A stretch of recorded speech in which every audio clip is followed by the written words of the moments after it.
have one overriding maxim that we work to in the team, and that is, if we wouldn't have done it in 2007, we won't do it now. Which means every decision we make, we think, as Jagex and the game was back in 2007, is that a realistic thing we would have done? It doesn't mean that we have to do exactly the same content we did in 2007, but we have to make the same sort of decisions. For example, when we were looking at putting in a new skill, was it something that Jagex would have done and the game would have happened to the game in 2007, adding a new skill? Yes, it would, so it's a completely logical question for us. And so with that mentality and that mindset within the team and the backup from the players to make sure that we are doing what they want in the voting system, we can ensure that the game stays exactly how it wants to be. But equally, if the players suddenly decide they want a new graphic engine, they want a new combat system, they want to put lightsabers and little pink ponies in it, then we will do that, because they're the ones who control the direction and development of the game and what we do. So we will make those changes if the players want. I don't think they would want it, but that's how it works. I mean, from a lore perspective as well. Because Old School and RuneScape are at separate times in the RuneScape universe, we have to make sure it's sensible that lore doesn't contradict one another across the way. So, for example, Old School's in the 5th Age, RuneScape's in the 6th Age, and there's this time between those two games, and lots happened in that time.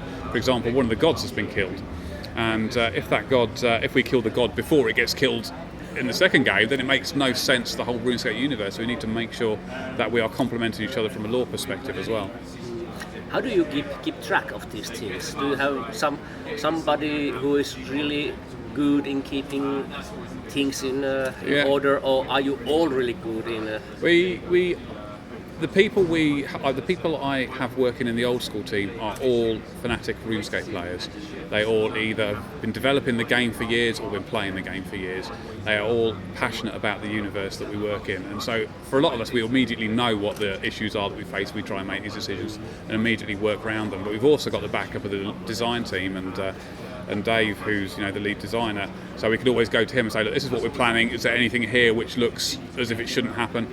And we've never had a conflict or an issue before, and it's just that strong communication across both games and within the game, and the knowledge within both games that helps us get around that every single time. Yeah. And this democracy of the Old School RuneScape, it's quite a unique thing. It is. It's bizarre, isn't it? But it is. It's the first democratic game. It's the first and only democratic computer game, where every player has the ability to make the decisions on where the game goes. But as bizarre as it sounds, it works.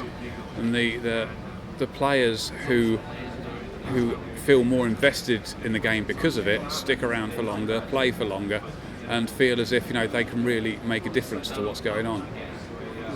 Is there some kind of, let's say, player groups who think about things by themselves and then present them to you and the rest of the community? Is there kind of design groups?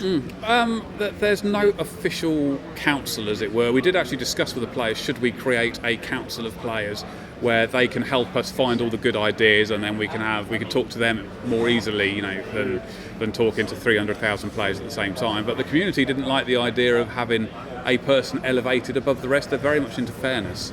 So we have to make the effort to listen to all of them. And a lot of my community guy, Ronan, he spends a huge amount of his time just listening and reading what the players are saying, just so we can make sure we're understanding as much about the players as possible and hearing as much as what they say as possible. That's a huge amount of work, but it seems to be worth it. Absolutely. I mean, you tell me any industry where that your customers say as much about you as they do, and if you don't listen to it, you're quite crazy. Frankly, it is the sensible thing to do.